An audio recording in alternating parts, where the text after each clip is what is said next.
नमस्ते दोस्तों, मुंशी प्रेमचंद की कहानी प्रायश्चित आइए सुनते हैं।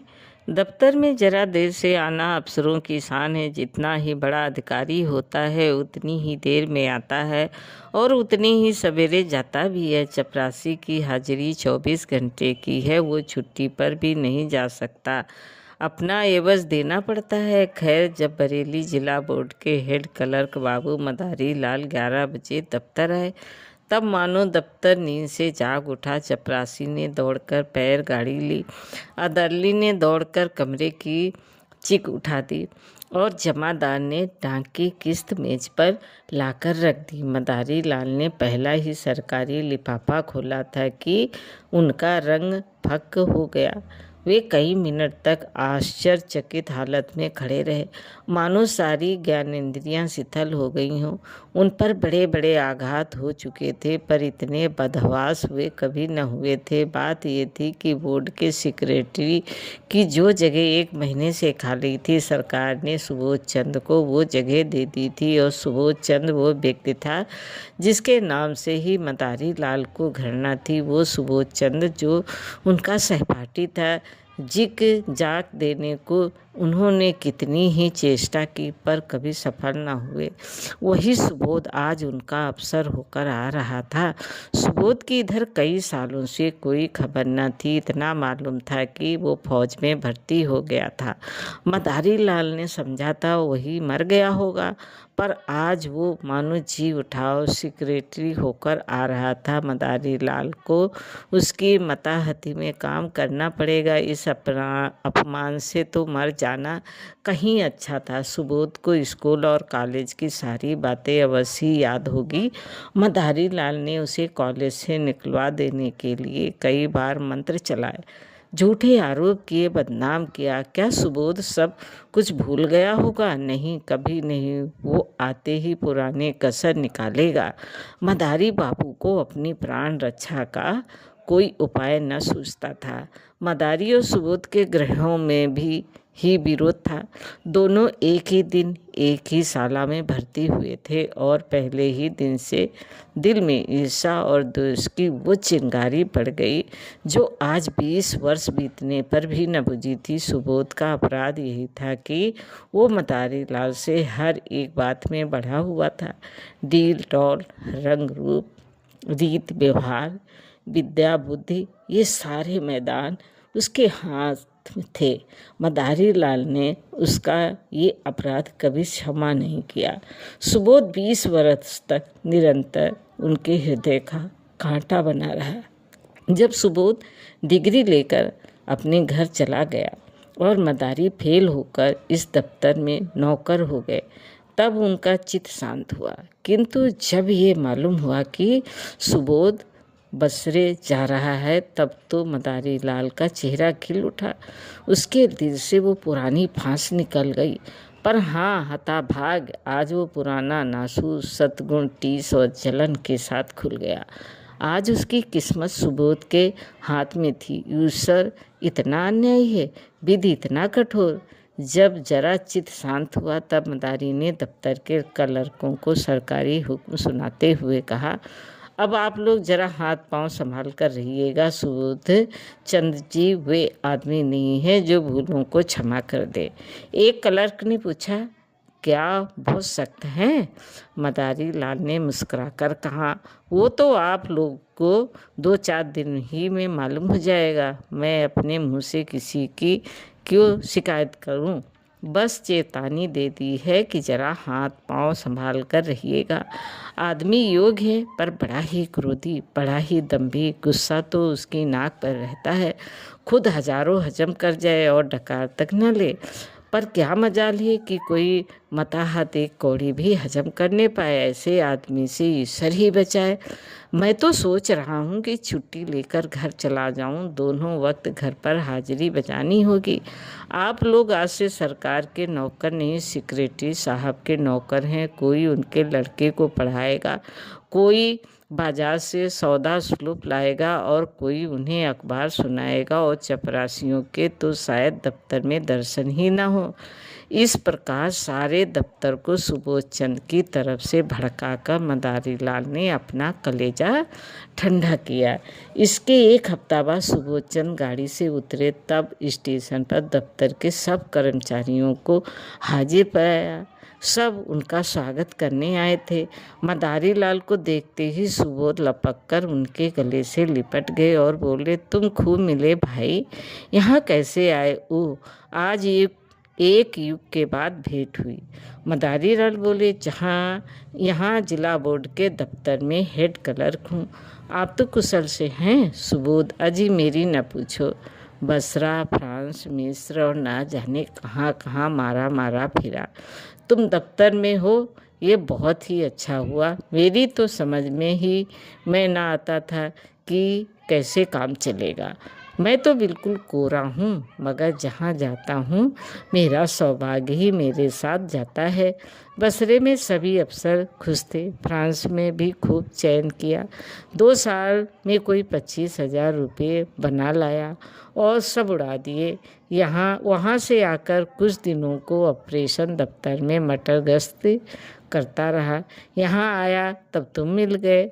ये लोग कौन हैं? मदारी के हृदय पर बछियाँ सी चल रही थी। दुष्ट, 25,000 रुपये बसरे में कमा लाया, यहाँ कलम घिसते घिसते मर गए और 500 भी न जमा कर सके।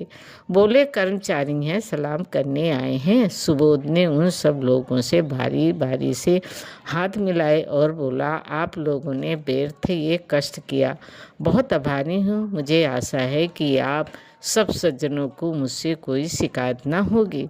मुझे अपना अफसर नहीं, अपना भाई समझिए। आप लोग मिलकर इस तरह काम कीजिए कि बोर्ड की नेक नामी हो और मैं भी सुरखरू रहूं। आपके हेड क्लर्क साहब तो मेरे पुराने मित्र और लंगोटिया यार हैं।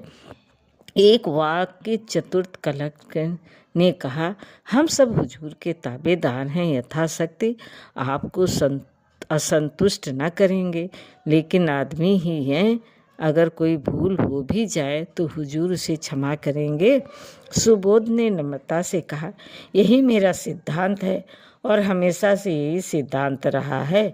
जहाँ रहा मताहतों से मित्रों का सा बर्ताव किया।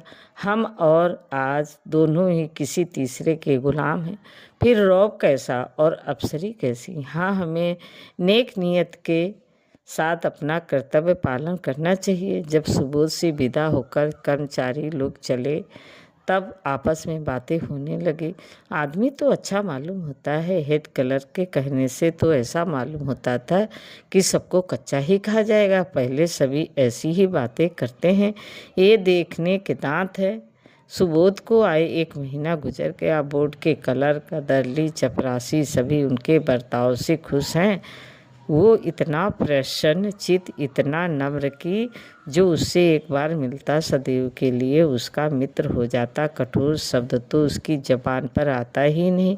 इनकार को भी वो अप्रिय नहीं होने देता। अपने दोस्त की आंखों में गुण और भी भयंकर हो जाता है। सुबोध के ये सारे सद्गुण मदारी लाल की आंखों में खटकते रहते। उसके विरुद्ध कोई न कोई गुप्त षड्यंत्र रचते ही रहते। पहले कर्मचारियों को भड़काना चाहा, सफल न हुए। बोर्ड के मेंबरों को भड़काना चाहा, मुंह की खाई ठेकेदारों को उभारने का बीड़ा उठाया, लज्जित होना पड़ा। वे चाहते थे कि बुश में आग लगाकर दूर से तमाशा देखे। सुबोध से यूँ हंसकर मिलते, जैसे यूँ चिकनी चुपड़ी बातें करते, मानो उसके सच्चे मित्र हैं, पर घात में लगे रहते। सुबोध में सब गुण थे, पर आदमी पहचानना न जानते थे। वे मदारी लाल को अब भी अपना दोस्त समझते हैं। एक दिन मदारी लाल सेक्रेटरी साहब के कमरे में गए, तब कुर्सी खाली देखी हुए किसी काम से बाहर चले गए थे। उनकी मेज पर 5,000 के नोट पुलिंदों में बंधे हुए रखे थे। बोर्ड के मदरसों के लिए कुछ लकड़ी के सामान बनवाए गए थे, उसी के दाम थे। ठेकेदार वसूली के लिए बुलाया गया। आज ही सेक्रेटरी साहब ने चेक भेजकर खजाने से रुपये मंगवाए थे। मदारी लाल ने बरामदे में झांक कर देखा, सुबोध का कहीं पता नहीं। उनकी नीयत बदल गई। ईर्ष्या में लोभ का सम्मिश्रण हो गया। कांपते हुए हाथों से पुलंदे उठाए, पतलून की दोनों जेबों में भरकर तुरंत कमरे से निकले और चपरासी को पुकार कर बोले, बाबूजी भीतर है। चपरासी आप ठेकेदारों से कुछ वसूल करने की खुशी में फूला हुआ था। सामने वाले तमौली के दुकान से आकर बोला, जी नहीं, कचहरी में किसी से बातें कर रहे हैं, अभी अभी तो आ गए हैं। मदारी लाल ने दफ्तर में आकर एक क्लर्क से कहा, ये मिसिल ले जाकर सेक्रेटरी साहब को दिखाओ। क्लर्क मिसिल लेकर चला गया। जरा देर में लौटकर बोला, सेक्रेटरी साहब कमरे में न थे, फाइल मेज पर रख आया हूँ। मदारी लाल ने मुँह सिकोड़कर कहा, कमरा छोड़कर कहाँ चले जाया करते हैं, किसी दिन धोखा उठाएंगे। क्लर्क ने कहा, उनके कमरे में दफ्तर वालों के सिवा और जाता ही कौन है। मदारी लाल ने तीव्र स्वर में कहा, तो क्या दफ्तर वाले सब के सब देवता हैं? कब किसकी नीयत बदल जाए कोई नहीं कह सकता। मैंने छोटी छोटी रकमों पर अच्छों की नीयतें बदलते देखी है। इस वक्त हम सभी सह है, लेकिन अवसर पाकर शायद ही कोई चूके। मनुष्य की यही प्रकृति है। आप जाकर उनके कमरे के दोनों दरवाजे बंद कर दीजिए। क्लर्क ने टालकर कहा, चपरासी तो दरवाजे पर बैठा हुआ है। मदारी लाल ने झुल्लाकर कहा, आपसे मैं जो कहता हूँ वो कीजिए। कहने लगे, चपरासी बैठा हुआ है। चपरासी कोई ऋषि है या मुनि है? चपरासी ही कुछ उड़ा दे तो आप उसका क्या कर लेंगे? जमानत भी है तो 300 की, यहाँ एक एक कागज़ लाखों का है। ये कहकर मदारी लाल खुद उठे और दफ्तर के द्वार दोनों तरफ से बंद कर दिए। जब चित्त शांत हुआ तब नोटों के पुलंदे जेब से निकालकर एक अलमारी में कागजों के नीचे छिपाकर रख दिए। फिर आकर अपने काम में व्यस्त हो गए। सुबोध चंद कोई घंटे भर में लौटे, तब उनके कमरे का द्वार बंद था। दफ्तर में आकर मुस्कुराते हुए बोले, मेरा कमरा किसने बंद किया है भाई? क्या मेरी बेदखली हो गई? मदारी लाल ने खड़े होकर मृदु तिरस्कार दिखाते हुए कहा, साहब गुस्ताखी माफ हो। आप जब कभी बाहर जाएं, चाहे एक ही मिनट के लिए क्यों ना हो, तब दरवाज़ा बंद कर दिया करें।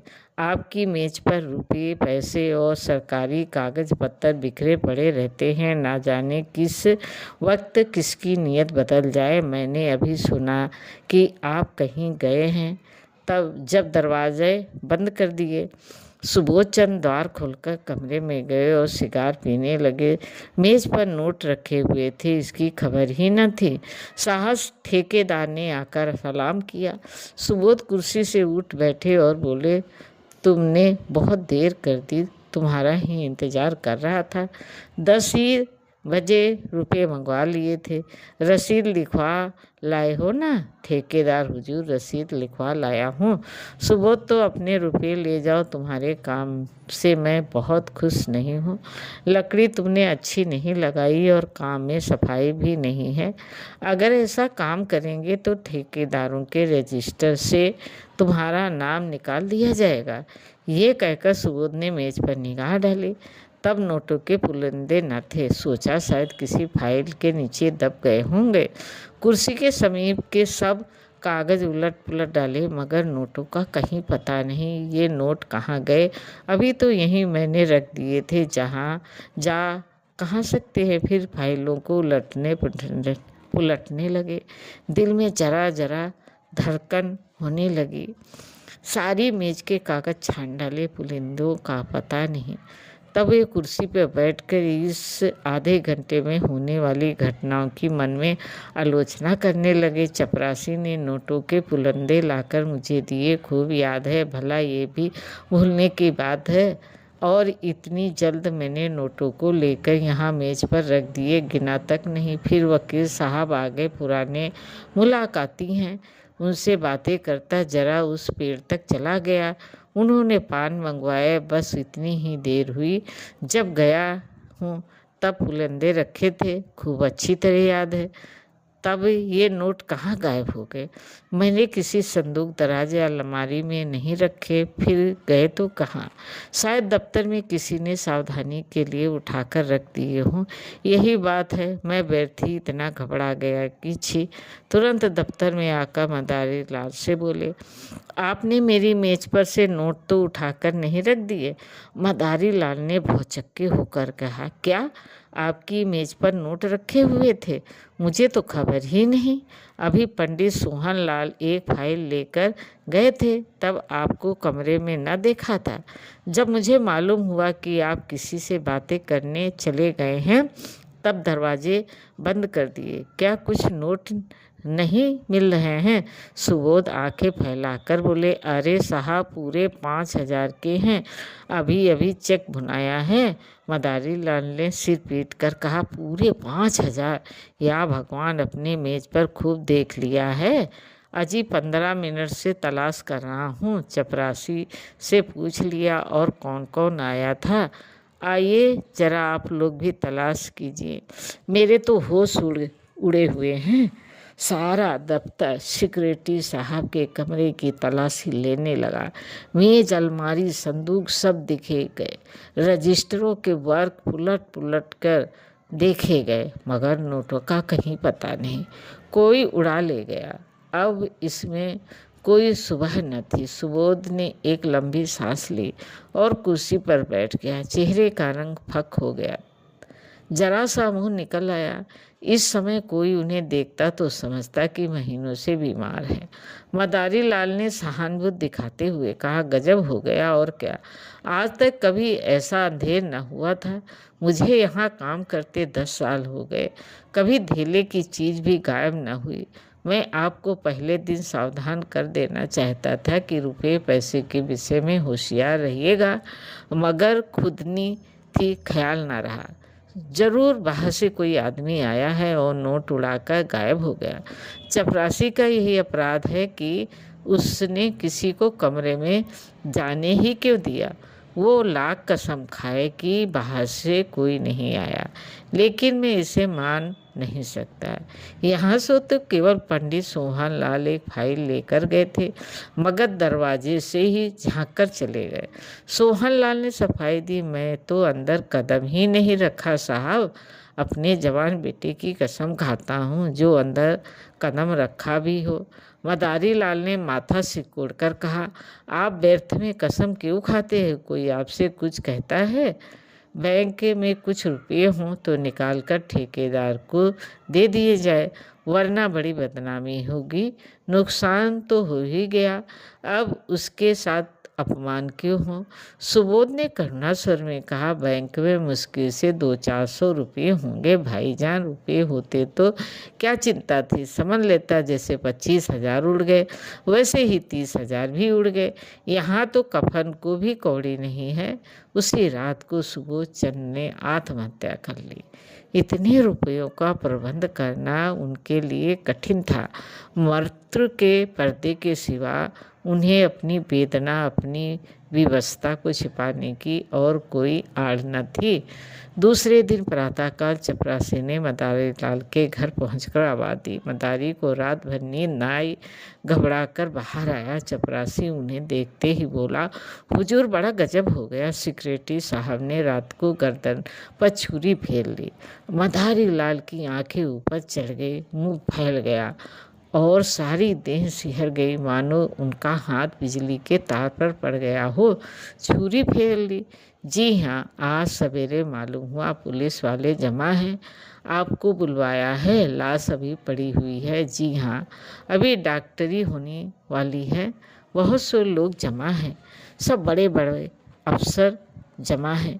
हुजूर, लाश की ओर ताकते ही नहीं बनता। कैसा भला मानुस, हीरा आदमी था। सब लोग रो रहे हैं। छोटे छोटे 2 बच्चे हैं, एक सयानी लड़की है, ब्याहने लायक। बहू जी को लोग कितना रोक रहे हैं, पर बार बार दौड़कर लाश के पास आ जाती है। कोई ऐसा नहीं है जो रुमाल से आंखें न पूछ रहा हो। अभी इतने ही दिन आए हुए, पर सबसे कितना मेल जोल हो गया था। रुपये की तो कभी परवाह ही नहीं थी, दिल दरियात था। मदारी लाल ने सिर में चक्कर आने लगा। द्वार की चौखट पकड़कर अपने को संभाल न लेते तो शायद गिर पड़ते। पूछा, बहू जी बहुत रो रही थी? कुछ न पूछिए हुजूर, पेड़ की पत्तियां झड़ी जाती हैं, आँख फूल फूल कर गूलर हो गई हैं। कितने लड़के बतलाए तुमने? हुजूर 2 लड़के हैं और 1 लड़की। नोटों के बारे में भी बातचीत हो रही होगी। जी हाँ, सब लोग यही कहते हैं कि दफ्तर के किसी आदमी का काम है। दरोगा जी तो सोहनलाल को गिरफ्तार करना चाहते थे, पर शायद आपसे सलाह लेकर करेंगे। सेक्रेटरी साहब तो लिख गए हैं कि मेरा किसी पर शक नहीं है, नहीं तो अब तक तहलका मच जाता, सारा दफ्तर फंस जाता। क्या सेक्रेटरी साहब कोई खत लिखकर छोड़ गए हैं?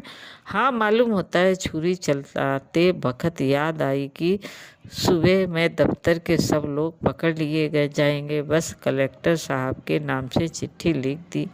चिट्ठी में मेरे बारे में भी कुछ लिखा? तुम्हें कुछ क्या मालूम होगा हुजूर, अब मैं क्या जानूं, मगर इतना सब लोग कहते हैं कि आपकी बड़ी तारीफ लिखी है। मदारी लाल की सांस और तेज हो गई। आंखों से आंसू की 2 बड़ी बड़ी बूंदें गिर पड़ी। आंखें पोंछते हुए बोले, ये बुए और मैं एक साथ के पढ़े थे।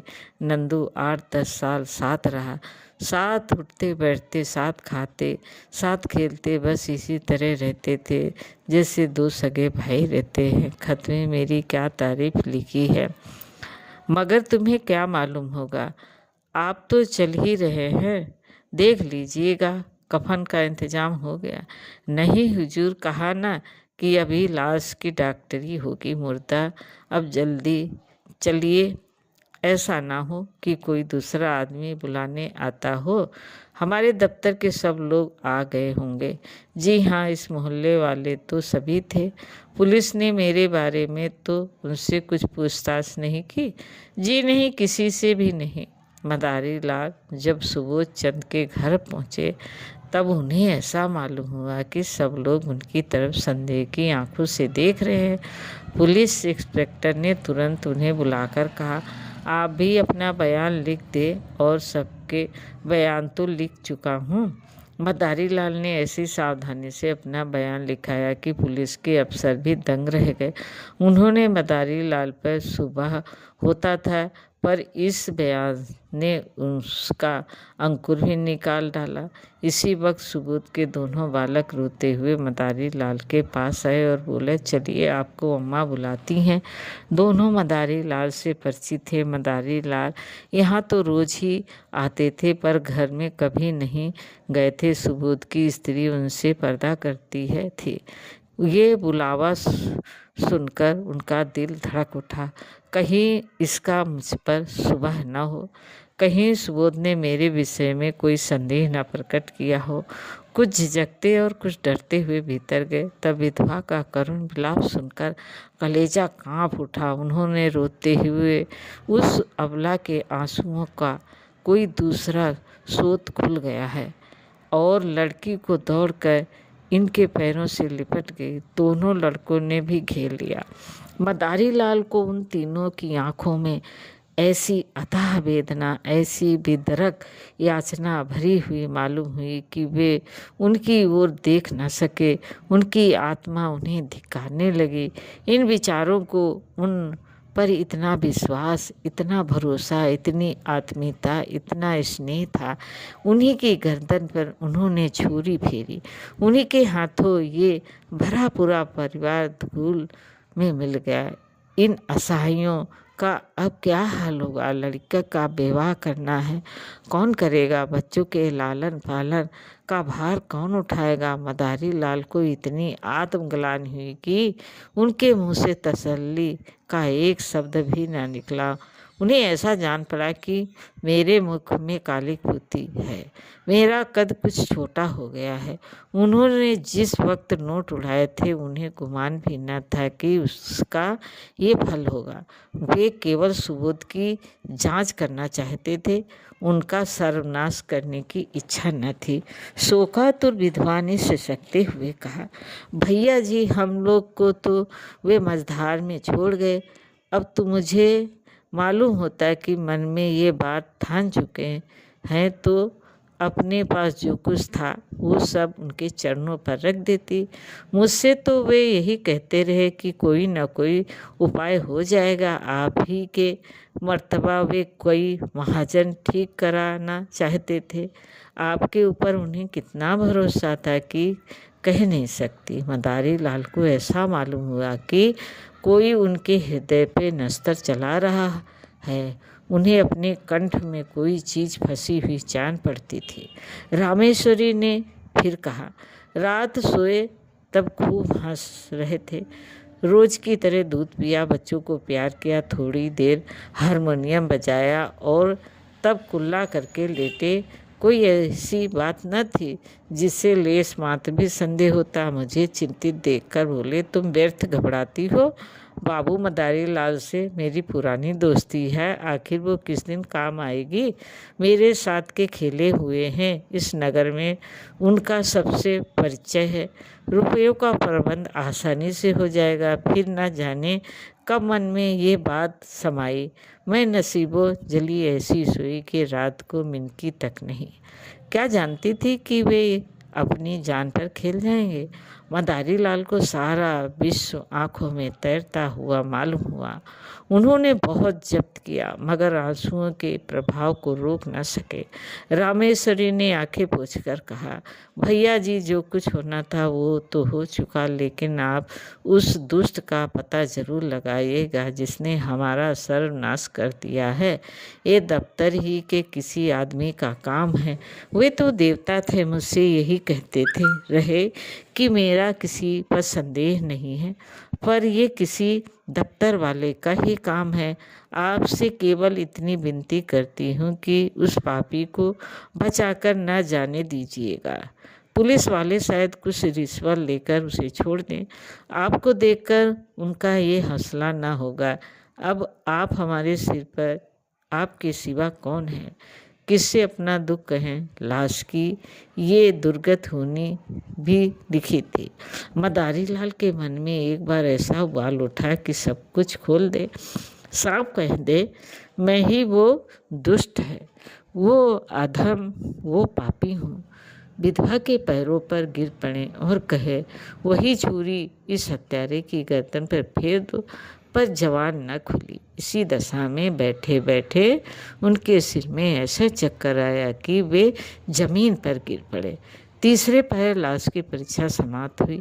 अर्थी जलाशय की ओर चली। सारा दफ्तर, सारे हुकुम काम और हजारों आदमी साथ थे। दाह संस्कार लड़कों को करना चाहिए था, पर लड़के नाबालिग थे, इसलिए विधवा चलने को तैयार हो रही थी कि मदारी लाल ने जाकर कहा, बहू जी, ये संस्कार मुझे करने दो।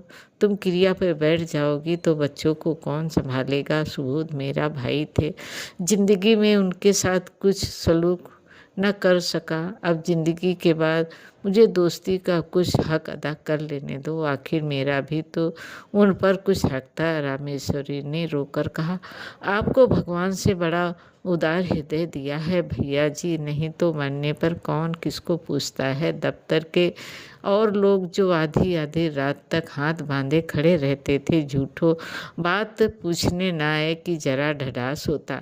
मदारी लाल ने दाह संस्कार किया। 13 दिन तक क्रिया पर बैठे रहे। 13वें दिन पिंडदान हुआ। ब्राह्मणों ने भोजन किया, भिखारियों को अन्नदान दिया गया, मित्रों की दावत हुई, और ये सब कुछ मदारी लाल ने अपने खर्चे से किया। रामेश्वरी ने बहुत कहा कि आपने जितना किया उतना ही बहुत है, अब मैं आपको और जोर वार नहीं करना चाहती। दोस्ती का हक इससे ज़्यादा और कोई क्या अदा करेगा। मगर मदारी लाल ने एक ना सुनी। सारे शहर में उनके यश की धूम मच गई। मित्र हो तो ऐसा हो। 16वें दिन विधवा के ने मदारी लाल से कहा, भैया जी, आपने हमारे साथ जो उपकार अनुग्रह किया है उनसे हम मरते दम तक ऋण ऋण नहीं हो सकते। आपने हमारी पीठ पर हाथ न रखा होता तो न जाने हमारी क्या गति होती। कहीं रूख की भी छां तो नहीं थी। अब हमें घर जाने दीजिए। वहाँ देहात में खर्च भी कम होता है और कुछ खेती बाड़ी का सिलसिला भी कर लूँगी। किसी न किसी तरह विपत्ति के दिन कट ही जाएंगे। इसी तरह हमारे ऊपर दया रखिएगा। मदारी लाल ने पूछा, घर पर कितनी जायदाद है? रामेश्वरी, जायदाद क्या है, एक कच्चा मकान है और 10-12 बीघे की काश्तकारी है। पक्का मकान बनवाना शुरू किया था मगर रुपये न पूरे पड़े, अभी अधूरा पड़ा है। 10-12 हज़ार खर्च हो गए और अभी छत पड़ने की नौबत नहीं आई। मदारी, कुछ रुपए बैंक में जमा है या बस खेती ही का सहारा है? विधवा, जमा तो एक पाई भी नहीं भैया जी। उनके हाथ में रुपए रहने ही नहीं पाते थे, बस वही खेती का सहारा है। मदारी, तो उन खेतों में इतनी पैदावार हो जाएगी कि लगान भी अदा हो जाए और तुम लोगों की गुजर बसर भी हो। रामेश्वरी, और कर ही क्या सकते हैं भैया जी, किसी न किसी तरह जिंदगी तो काटनी ही है। बच्चे ना होते तो मैं जहर खा लेती। मदारी लाल, और अभी बेटी का विवाह भी तो करना है। विधवा, उसके विवाह की अब कोई चिंता नहीं। किसानों में ऐसे बहुत मिल जाएंगे जो बिना कुछ लिए दिए विवाह कर लेंगे। मदारी लाल ने एक क्षण सोचकर कहा, अगर मैं कुछ सलाह दूं तो उसे मानोगी आप? रामेश्वरी, भैया जी, आपकी सलाह ना मानूंगी तो किसकी सलाह मानूंगी, और दूसरा है ही कौन? मदारी लाल, तो आप अपने घर जाने के बदले मेरे घर चलिए। जैसे मेरे बाल बच्चे रहेंगे वैसे ही आपके भी रहेंगे। आपको कष्ट ना होगा। ईश्वर ने चाहा तो कन्या का विवाह भी किसी अच्छे कुल में हो जाएगा। विधवा की आंखें सजल हो गई, बोली, मगर भैया जी सोचिए। मदारी लाल ने बात काट कर कहा, मैं कुछ न सोचूंगा और न कोई उज्र सुनूंगा। एक क्या दो भाइयों के परिवार एक साथ नहीं रहते? सुबोध को भी अपना भाई समझता था और हमेशा समझूंगा। विधवा का कोई उज्र न सुना गया। मदारी लाल सबको अपने साथ ले गए और आज 10 साल से उनका पालन कर रहे हैं। दोनों बच्चे कॉलेज में पढ़ते हैं और कन्या का एक प्रतिष्ठित कुल में विवाह हो गया है। मदारी लाल और उनकी स्त्री तन मन से रामेश्वरी की सेवा करते हैं और उसके इशारों पर चलते हैं। मदारी लाल सेवा से अपने पाप का प्रायश्चित कर रहे हैं। दोस्तों, कहानी कैसी लगी लाइक करें, सब्सक्राइब करें। धन्यवाद।